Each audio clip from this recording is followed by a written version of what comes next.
que la gente sepa cómo nosotros vivimos y qué es lo que hacemos y cómo, o sea, nos estamos proyectando al futuro para hacer, o sea, todo lo mejor para nuestros hijos y para la gente venidera.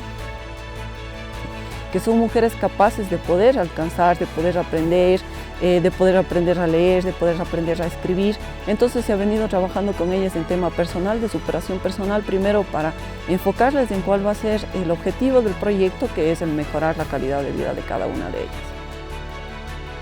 El Fons Valencià té que caminar això, té que seguir unint, perquè la unió fa la força, unint.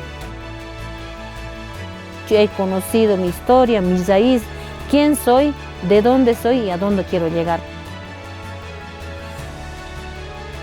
Des del Fons Valencià per la Solidaritat seguirem lluitant 30 anys més els que facin falta per poder aconseguir la justícia global que perseguim, gràcies al bàtec de tot el municipalisme valencià solidari que suposa el verdader cor del fons.